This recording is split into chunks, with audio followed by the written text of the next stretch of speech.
اب وہ کون سے کام ہے جن کے کرنے سے روزہ ٹوٹ جاتا ہے؟ اب یہ معلوم ہو جائے تو معاملہ ختم ہو گیا انشاءاللہ عزیز. اس کے علاوہ کچھ بھی ہو روزہ نہیں ٹوٹا آپ کو معلوم ہو جائے گا.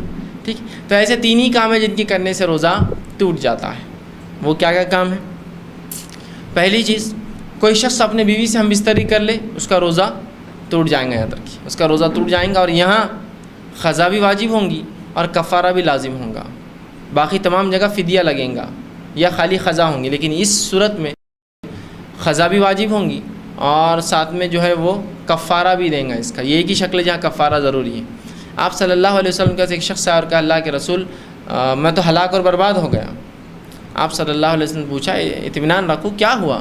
کہا میں ہلاک اور برباد ہو گیا. کہا کیا ہوا؟ تو کہا میں نے روزے کی حالت میں اپنی بیوی سے ہم بستری کر لی. تو اب اللہ کے رسول نے کہا ٹھیک ہے کوئی بات نہیں، اگر یہ غلطی تم سے ہو گئی تو کوئی مسئلہ نہیں، اب تم ایک کام کرو، ایک غلام آزاد کر دو. تو کہا اللہ کے رسول میں غلام کیسے آزاد کر سکتا ہوں؟ میں تو جو ہے بہت ایک غریب آدمی ہوں، میں غلام نہیں آزاد کر سکتا ہوں غربت کی وجہ سے. تو آپ صلی اللہ علیہ وسلم نے کہا اچھا غلام نہیں آزاد کر سکتے ہو تو پھر 60 دن کے روزے رکھو پیدر پہ ایک کے بعد ایک.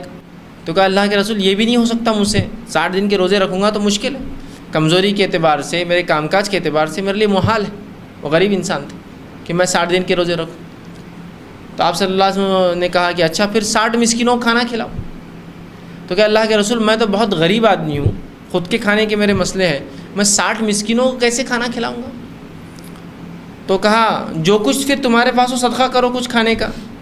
تو کہا کچھ بھی نہیں. تو کہا بیٹھ جاؤ. پھر اب وہ بیٹھا رہا. ایک شخص آیا اور اللہ کے رسول سے کہا اللہ کے رسول یہ کھجور مجھے صدقہ کرنا ہے. تو کہا یہ اچھی بات ہے. آپ نے کہا وہ شخص کہاں ہے جو ابھی بیٹھا تھا جس کے پاس کچھ بھی نہیں تھا کفارے میں دینے کے لیے؟ تو کہا کہ اللہ کے رسول وہ فلاں وہ آیا. کہا اللہ کے رسول میں آیا ہوں. کہا کہ اب یہ کھجور لے کر جو ہے اپنے علاقے کے سب سے غریب لوگوں میں تقسیم کر دو، یہی تمہارا کفارہ، مطلب جو طاقت ہے وہ خرچ کر دو پھر آخر میں. تو اس نے کہا اللہ کے رسول سچ بتاؤں تو مجھ سے زیادہ غریب تو کوئی گھر ہی نہیں ہے میرے علاقے میں، مدینے کی بستی کا میں سب سے غریب آدمی ہوں. تو کہا جاؤ اب تم ہی کھا لو، اپنے بھی بچوں کو یہ دو کیا کریں گے.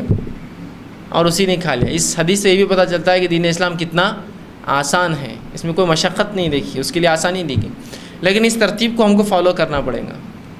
ہم کو پہلے غلام آزاد کرنے والا عمل کرنا پڑے گا.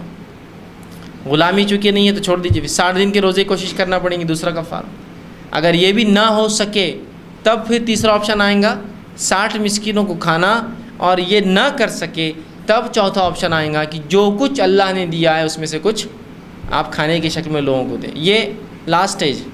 ٹھیک، ترتیب میں ہی آنا پڑے گا. غلام آزاد کرنا، 2 مہینے کے روزے رکھنا، 60 مسکینوں کھانا کھلانا. یہ اگر نہ ہو سکے تب جو ہے اللہ نے جو کچھ دیا اپنی استطاعت کے مطابق اللہ کی راہ میں خرچ کرنا. تو اسی لیے میں نے پہلے کہا احتیاطی سب سے اچھی چیز ہے کہ انسان اس عمل کی طرف جائے ہی نہ جو اس سے ہو جائے جس کی وجہ سے کفارہ اسے دینا پڑے. تو کفارہ بھی لازم ہے اور وہ روزے کی قضا بھی لازم ہے. دوسری شکل جس میں روزہ ٹوٹ جاتا ہے وہ یہ ہے جان بوجھ کے خے کرنے سے روزہ ٹوٹ جاتا ہے.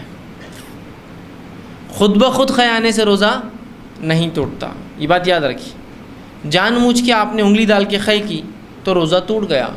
قصدن خے کرنے سے روزہ ٹوٹتا ہے.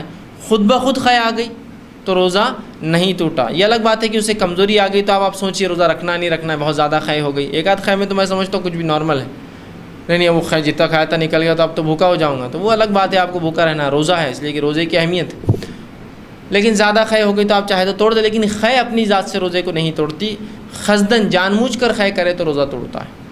ٹھیک، تو یہ دوسری شکل ہے. آپ کو یہ کہیں گا کہ جان بوجھ کے کھانے پینے سے، تو میں سمجھتا ہوں ہر عقل مند کو معلوم ہے، اتنا بے خوف تو کوئی بھی نہیں اور معصوم نہیں کہ اس کو یہ نہ پتہ ہو کھانے پینے سے روزہ توڑتا ہے.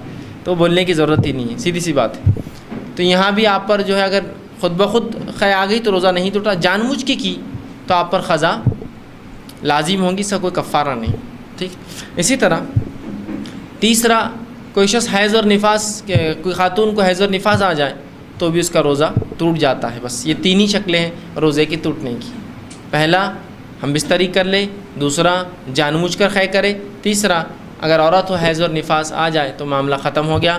یہ تینوں روزے نہیں رکھیں گے. پہلے شخص کو قضا بھی اور کفارہ ہے، خے کرنے والے کو صرف قضا ہے، اور حیض اور نفاس والی عورتوں کو بھی جو ہے اس کی قضا ہوں گی. بعد رمضان ان کو وہ روزے مکمل کرنے ہوں گے جیسے اللہ نے طاقت دی استاد دی. تو یہ تین ہی لوگ ہیں جو جن عمل سے 3 ہی عمل جن سے روزہ ٹوٹ جاتا ہے.